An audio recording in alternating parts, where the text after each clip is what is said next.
Édition spéciale. Bienvenue au 24 avril. Qu'est-ce qui se passe donc avec Ngrongo? Nous sommes donc dans cette édition spéciale 2025. Alors que Toudi a donc récupéré le pouvoir de Marlène Evuto et a donc confisqué. Alors que sa nièce, qu'est-ce qu'elle a donc dit? Que le Cameroun sera donc vexé par le sang pour faire démissionner Biya. Dans ce studio, nous la... Ok, c'est bon. Bon! Que vous êtes capable aussi de prendre Cynthia Fiangang et de voter pour elle. Ça veut dire que vous n'êtes pas un peuple responsable. Paul Biya n'est plus en capacité. Vous l'avez vu hier. Est-ce que vous aviez vu un tel incident quand Paul Biya avait ses moyens? On vient démonter les plaques de la voiture de la première dame en plein boulevard. Est-ce que vous aviez vu un tel incident? Le président s'arrangeait à ce qu'il y ait une séparation entre sa vie publique, sa vie privée et l'État. C'est lui qui incarne l'État du Cameroun et non sa femme. Sa femme n'a pas le droit d'être dans la voiture que le Cameroun a achetée pour le chef de l'État. Chantal Biya ne comprend pas qu'elle ne fait pas partie de la vie publique des Camerounais. Et que même quand elle se déplace dans un événement comme le 8 mars, elle vient en tant que citoyenne. Chantal Biya n'a pas le droit d'arriver à un événement après le président du Sénat. Chantal Biya n'a pas le droit d'arriver à un événement après le président de l'Assemblée nationale. Ça, elle ne l'intègre pas. Parce que tout le monde sait qu'elle commande tous les petits vieux là. Elle les gronde comme des chiens. Parce qu'ils ont peur d'elle. Voilà un homme à qui les Camerounais ont donné une responsabilité qui ne se délègue pas. Lisez les constitutions de tous les pays du monde. Le Cameroun est le seul pays où un fonctionnaire a la signature du chef de l'État. Je ne sais pas si vous connaissez, vous comprenez ce que ça signifie. Le secrétaire général de la présidence de la République, c'est un fonctionnaire. C'est un simple fonctionnaire. Dans des pays sérieux comme la France, personne ne va vous dire que le secrétaire général de la présidence de la République est un ministre d'État. C'est un ministre. Non. Le secrétaire général n'est pas un ministre. Le secrétaire général est un proche collaborateur du président de la République. Dans les services du président de la République uniquement. Mais vous voyez au Cameroun, lorsque le secrétaire général écrit à un ministre, le ton qu'il utilise, la syntaxe qu'il utilise, la terminologie qu'il utilise pour s'adresser à un ministre qui est ministre comme lui. On ne délègue pas la signature du président de la République. Allez lire toutes les constitutions du monde. Parce que lorsque vous avez confié le pouvoir à un individu, sa signature ne peut pas être déléguée. Je ne sais pas si vous comprenez. Tellement ils sont conscients que les Camerounais, en majorité, ne comprennent rien. C'est pour ça que les intellectuels, les vrais, sont combattus. Pas les intellectuels des plateaux de télé du dimanche qui vont dans le sens, qui vont simplement parce qu'après ils reçoivent des enveloppes. Depuis quand on délègue la signature du président de la République à quelqu'un? Et donc c'est la personne maintenant, par cette délégation de signature, qui gouverne le Cameroun. Et c'est pour ça que nous on a dit de manière simple, peut-être ironique, que vraiment mieux il se présente directement. Parce que vous ne savez pas ce que signifie ministre d'État. Vous êtes trop nombreux à écouter les directs pour chercher seulement la partie où on insulte. Vous ne comprenez pas la partie politique. Lorsqu'on décide de faire d'un ministre, ministre d'État, cela signifie que tant que le président est là, lui il sera ministre. Tant que le régime, en fait la personne qu'il a nommée est là, lui, il va être ministre. Voilà pourquoi au Cameroun, il y a des ministres d'État. Et donc nous estimons que bon oui, malgré le fait que le secrétaire général de la présidence de la République est quand même la délégation, et tous ses agents est la délégation de la signature du président de la République, nous estimons que, étant donné que ce sont eux qui gèrent le pays, il faut qu'ils soient responsables devant les Camerounais, parce que c'est une roubladise d'avoir toutes les prérogatives du chef de l'État et de ne pas être élu par cela et de ne pas avoir des comptes à leur rendre. Lorsque je vous dis souvent que non, Ngongo n'a aucun compte à vous rendre, parce que moi, dans mon esprit, connaissant le fonctionnement de l'État, je vous dis que Ngongo n'est pas responsable politiquement. Sur le plan politique, Ngongo n'est pas responsable. Donc quand on demande aujourd'hui que mieux il vient se présenter et les Camerounais décident.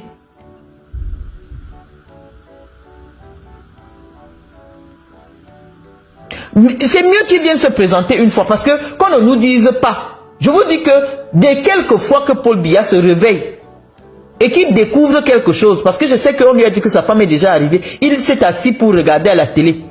On vous a montré à la télé qu'au moins il regarde les images. Il a constaté, comme tous les Camerounais, que sa femme est sortie avec le Maybach. La Mercedes, avec la Mercedes Maybach estampillée président de la République du Cameroun. Il n'a pas digéré ça. Je vous dis que le père là ne rit pas avec son pouvoir. Il ne rigole pas avec le protocole d'État. Quelle honte! On vient démonter les plaques de la voiture de la première dame en plein boulevard de 20 mai. Donc vous comprenez un peu le bicéphalisme. Bicéphalisme signifie que désormais le Cameroun a 2 présidents. Je disais même que le bicéphalisme, parce qu'il y a 3 présidents au Cameroun aujourd'hui. Paul Biya, à qui vous avez remis votre destin. Sa femme, qui a reçu votre pouvoir, le pouvoir du peuple, elle a reçu sexuellement. Et l'autre aussi, on ne sait pas par quel moyen il a reçu ce pouvoir-là. Mais vous avez 3 présidents désormais au Cameroun. Et nous pensons que c'est une faute constitutionnelle qui doit être sanctionnée en 2025. Un président, lorsqu'il se présente devant le peuple, c'est parce qu'il dit qu'il va assumer ses responsabilités. Qu'il a la force physique, qu'il a la force intellectuelle pour assumer la fonction de chef d'État. On ne vient pas prendre le pouvoir pour remettre à un fonctionnaire. Et sa sœur. Et sa sœur. Je préfère dire sa sœur. On ne prend pas le pouvoir du peuple pour le confier à son épouse.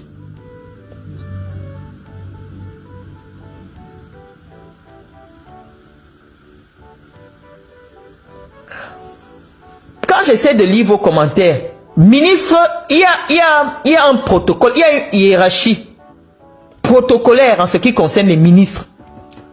Le ministre d'État vient avant le ministre. Ça veut dire que le ministre d'État est supérieur au ministre. Donc le ministre est supérieur au ministre délégué. Donc par exemple, le ministre de la Défense n'est pas un ministre plein. Ça veut dire que les prérogatives qui lui sont attribuées sont limitées. Parce qu'en réalité, c'est à la présidence de la République qu'on décide de tout ce qu'il doit faire. C'est pour ça que vous allez entendre ministre délégué à la Défense. Ça veut dire que c'est à la présidence de la République. Il a été délégué simplement, mais c'est le président de la République qui exerce ses prérogatives. Donc nous disons que on ne peut plus permettre à Paul Biya d'avoir le pouvoir parce qu'il va le remettre à son épouse. Son épouse n'est pas responsable. Son épouse n'est pas digne. Son épouse n'a pas la capacité de gérer un pays.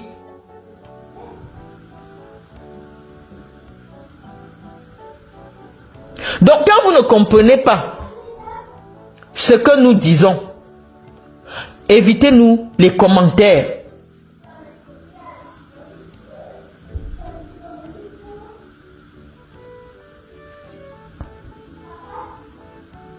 On a empêché le parent de personne d'être membre du gouvernement.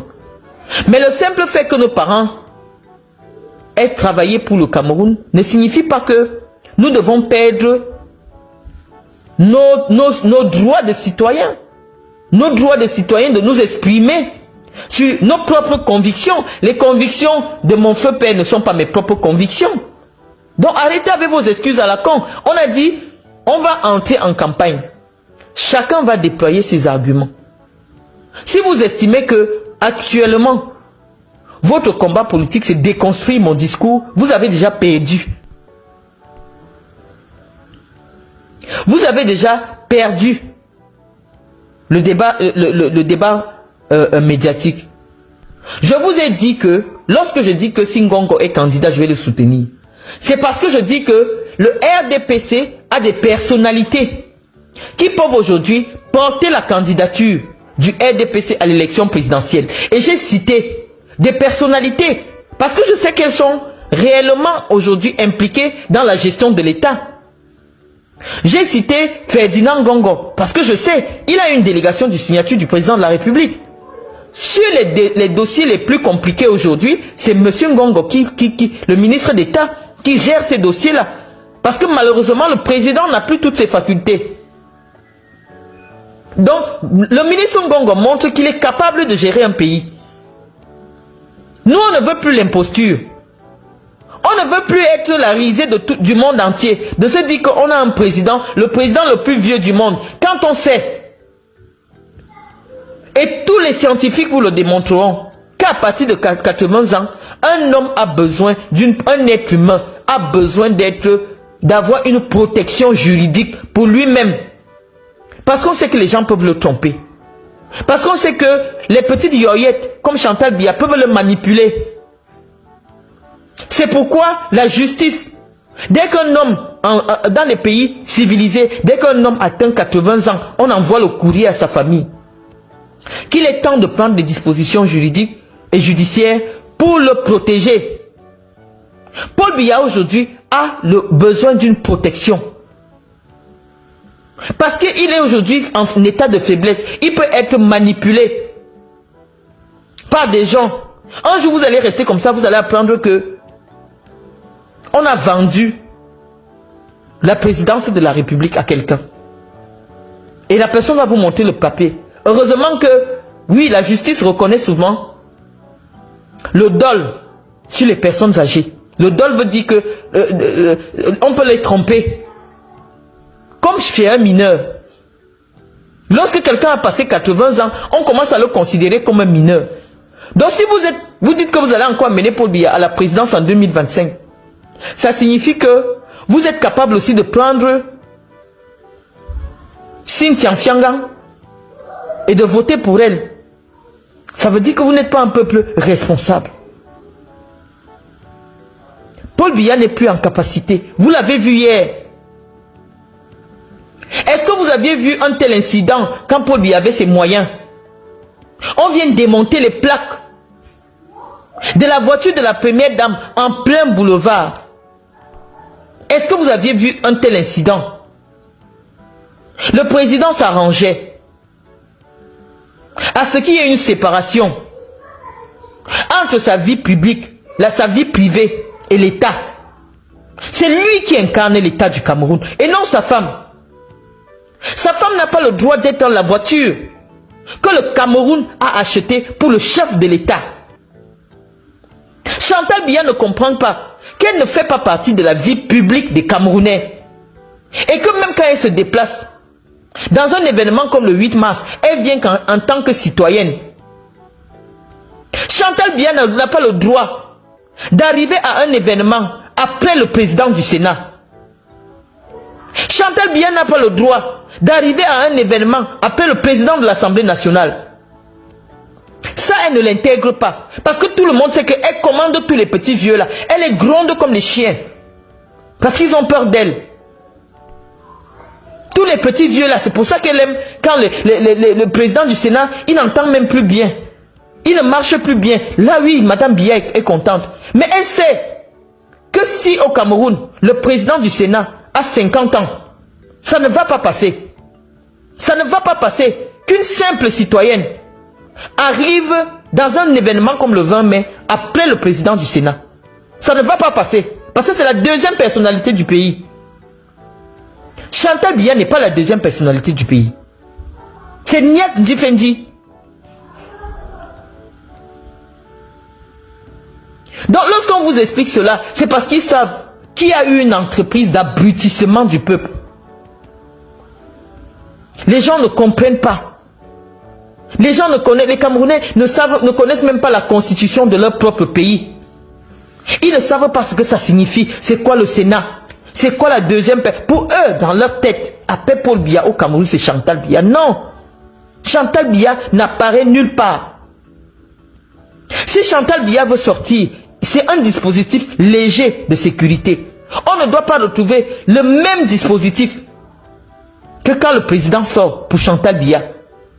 Le même apparat quand le président sort pour Chantal Biya. Non.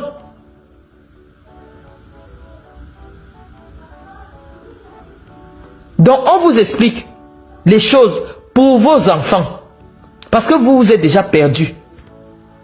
Pour vous, franchement, je vous ai dit, pour qu'il y ait des Camerounais nouveaux, il faut encore 40 ans. Mais on commence à vous sensibiliser. Et nous voyons que cette sensibilisation porte des fruits. C'est pour ça que nous ne baisserons pas les bras. Nous sommes déterminés à mener ce combat d'idées sur les plateformes que nous avons pour sortir notre pays de l'ornière. Chacun doit jouer son rôle. Vous avez vu Richard Bona. Il a répondu à Ketia Cortez, qui dans un mépris, parce qu'elle sait que elle doit sa nomination à sa copine Chantal Biya. Vous avez remarqué hier hein, comment elle faisait la toto derrière Chantal Biya. Une ministre de la République, elle faisait la toto derrière Chantal Biya parce qu'elle sait que c'est son rôle de toto qu'il a amené dans un ministère de souveraineté, dans le ministère qui doit réfléchir à l'urbanisation du Cameroun. Elle sait que c'est son tchindaïsme. L'art d'être stupide auprès d'une femme stupide, c'est ça qui l'a amené à la tête d'un ministère. Elle va répondre aux gens à l'extrême nord. Dans un mépris, je ne sais pas, dans un mépris inexplicable. Que faites attention. Elle fait les gros yeux comme à Tangandji. Il y avait quoi avant? Il faut être reconnaissant. Vous menacez les citoyens, Madame Ketia. Vous menacez les citoyens camerounais. Qui sont ceux qui votent massivement pour le président de la République ou bien pour Chantal Biya parce que c'est elle qui est candidate. On vous a dit c'est elle qui a envoyé les pagnes parce qu'elle est déjà en campagne. Vous parlez aux Camerounais avec mépris parce que vous savez que vous n'avez pas la légitimité du peuple. Vous êtes là parachuté parce que vous faites la gogole derrière Chantal Biya.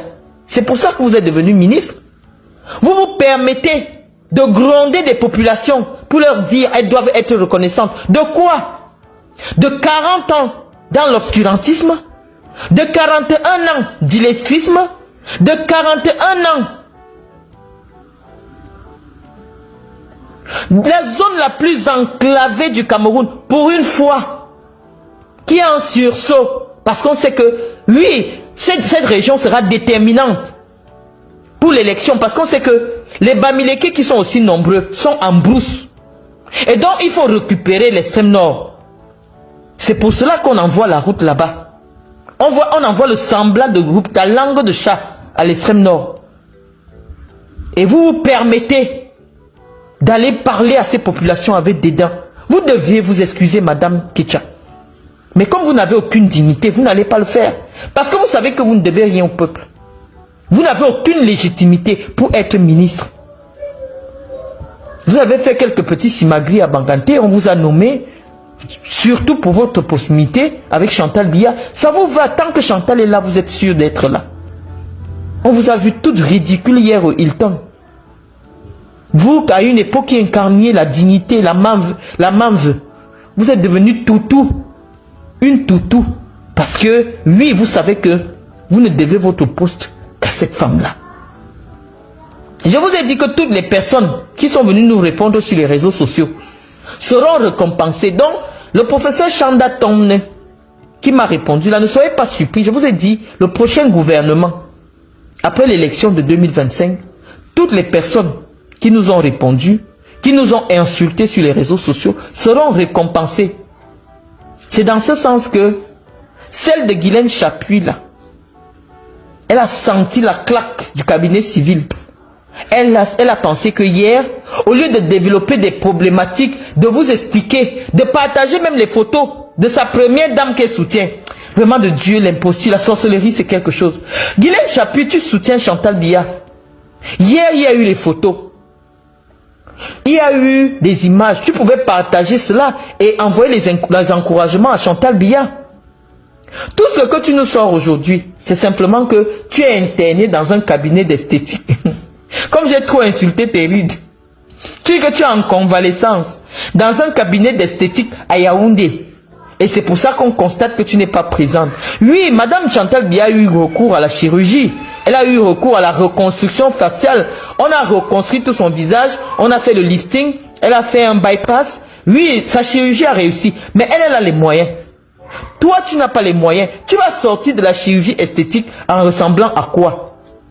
J'ai vu que tu as commencé à faire des directs en enlevant ton visage comme moi je fais. Comme pour dire que c'est moi qui donne le pas et vous suivez.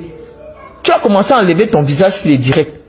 Maintenant, tu dis aux Camerounais que non, tu n'étais pas là. Viens poser le billet d'invitation. Est-ce que j'ai le billet d'invitation?